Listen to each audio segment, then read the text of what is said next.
Ricardo Ospina es periodista. Está en Mañanas Blue.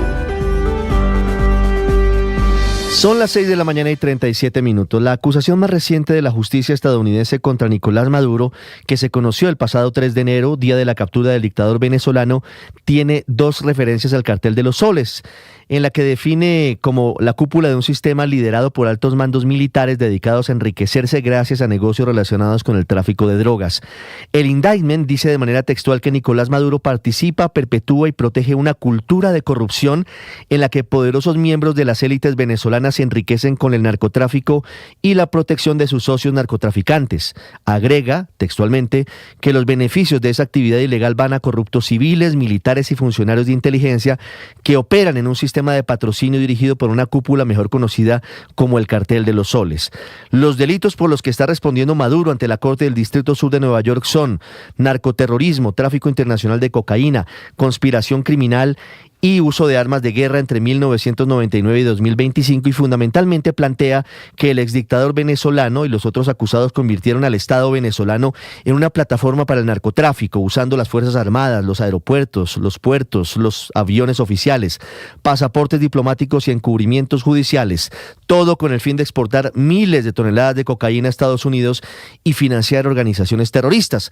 La acusación detalla alianzas de Maduro con las FARC, con las disidencias de la Segunda Marquetalia, con las disidencias de Iván Mordisco, con el ELN, con el cartel de Sinaloa, con los Zetas y con el Tren de Aragua. Todas esas organizaciones designadas en distintos momentos como organizaciones terroristas extranjeras por parte de Estados Unidos. Dicho lo anterior, vale la pena hacer varias precisiones, entre otras. Cilia Flores no está detenida en Nueva York porque haya pedido irse con su esposo Nicolás Maduro. No, ella está allí porque su captura fue ordenada en el mismo documento por sus nexos con el narcotráfico. Además, hay que decir que según los expertos, este cambio en la acusación sobre el tema del cartel de los soles busca ajustar la calificación técnica para el proceso penal concreto. A ese cartel lo define como un sistema de patrocinio criminal incrustado en el Estado venezolano, lo cual es incluso de mayor gravedad que lo anterior. Por eso, quienes ahora salen a defender, incluso desde Colombia, a Nicolás Maduro, con el argumento de que el cartel de los soles no existe, deberían pensarlo dos veces y leer la nueva acusación antes de emprender una campaña mediática y política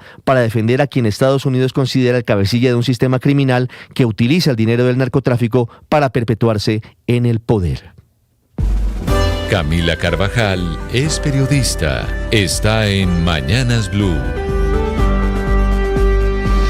6 de la mañana, 40 minutos. Zulma Guzmán, la mujer que envenenó con talio y mató a Emilia y a Inés, las dos niñas del Colegio Nogales, el año pasado, en abril, en Bogotá, amanece en la cárcel de mujeres más grande de Europa, a donde la trasladaron ayer después de haber sido dada de alta del hospital en el que permanecía desde el 16 de diciembre, cuando, recuerden ustedes, se lanzó al río Támesis en Londres y fue encontrada por la policía. La historia de Zulma Guzmán continúa. El hospital le dio el alta y ayer mismo fue oficialmente arrestada por la Agencia Nacional contra el Crimen de Reino Unido, que la presentó luego ante el tribunal, allí donde la mujer alega que debe quedarse en ese país y no ser extraditada a Colombia, donde la Fiscalía la requiere para que responda por el envenenamiento y el macabro plan contra la familia de su amante, contra la familia del señor de Bedut. Aunque el abogado de Guzmán pidió que sea cobijada con la ley de salud mental para evitar su extradición,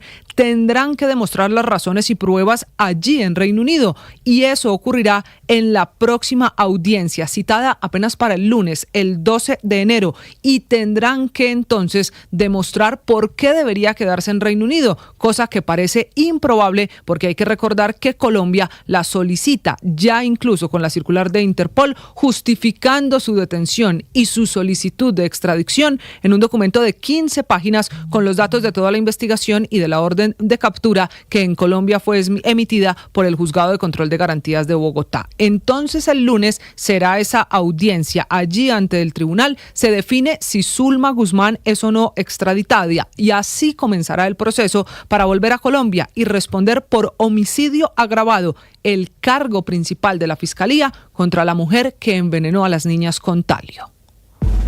Paola Ochoa es periodista. Está en Mañanas Blue.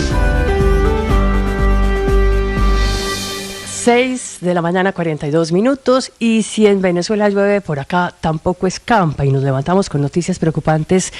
para los bolsillos de la gente y para las finanzas públicas. En el primer caso, con millones de colombianos preocupados por los aumentos derivados del salario mínimo y del desmedido incremento del 24% que decretó el gobierno nacional, casi 5 veces la inflación actual, 400% por encima del ritmo que traía la carestía y afectando un total de 70 bienes, servicios y tarifas que todavía suben como espejo del salario mínimo, sin decretos a esta hora de desindexación, sin decretos para desligar precios amarrados como el costo de la vivienda de interés social, sin decretos en este momento tampoco de supuestos controles de precios, como lo anunció aquí la semana pasada el ministro de Trabajo Antonio Sanguino, quien cada vez que se le pregunta por este tema y por esos decretos dice que todavía hay tiempo, que seguimos apenas en las primeras semanas de enero. No obstante, desde el 1 de enero empezó a regir el aumento del salario mínimo en el país y empezaron también las avalanchas de precios. Caso, por ejemplo, de las administraciones de conjuntos de casas y apartamentos, muchas actualizando sus cánones por estos días en niveles del 12%, que si bien es la mitad del aumento del salario mínimo, sigue estando un 140% por encima de la inflación y marcando así la tónica de muchos aumentos en el país, incluidos también los arriendos, que aunque por ley solo pueden subir con base en la inflación del año anterior, que pudo haber estado en torno al 5%, que es un dato además que vamos a conocer oficialmente mañana jueves, se enfrenta no obstante a una brecha de 19 puntos frente al aumento del salario mínimo, lo que puede llevar y está llevando a muchos propietarios a buscar fórmulas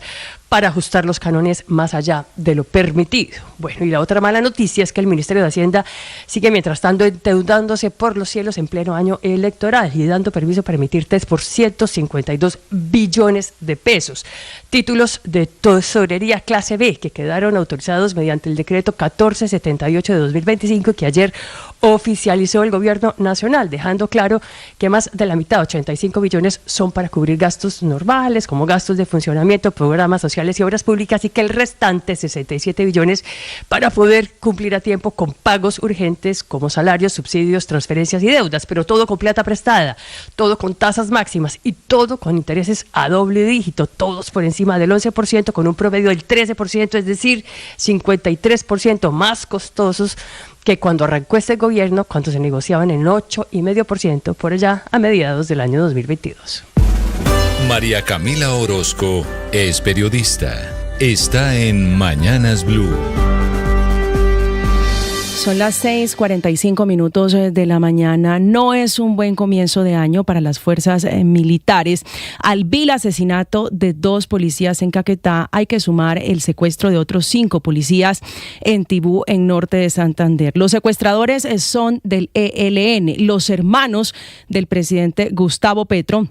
que son junto al Frente 33 de las FARC los responsables de una de las peores crisis humanitarias en la región del Catatumbo. Con este secuestro, los grupos armados ilegales ya tienen 9 hombres, entre policías y soldados privados de la libertad. Pero por este último secuestro, por información que dé con el paradero de los policías que estaban desarmados, que estaban de civil y de descanso, están ofreciendo desde el Ministerio de Defensa 200 millones de pesos de recompensa en esta zona fronteriza, donde paradójicamente es donde el gobierno nacional, después de la caída de Nicolás Maduro, ha desplegado un contingente militar de 30.000 hombres. En el Catatumbo es entonces donde se origina el desplazamiento masivo, el primer secuestro del año, pero no es la única zona del país en crisis. También lo está Cauca y Valle del Cauca, Cali, hasta donde diariamente están llegando familias desplazadas desde Buenos Aires. Van 139 familias que han tenido que salir huyéndole al otro disidente, a Iván Mordisco. Pero también es noticia la segunda masacre de este 2026 que ocurrió en Antioquia. Allí el Clan del Golfo, el otro grupo ilegal premiado ampliamente por la paz total, mató 4 personas, muertos, desplazados y secuestrados, por los que el presidente Petro, que es el comandante en jefe de las fuerzas militares, el jefe del Estado, no ha dicho una sola palabra, porque todas sus energías están focalizadas, están encaminadas a convocar marchas, a provocar al presidente Donald Trump, llamando su atención.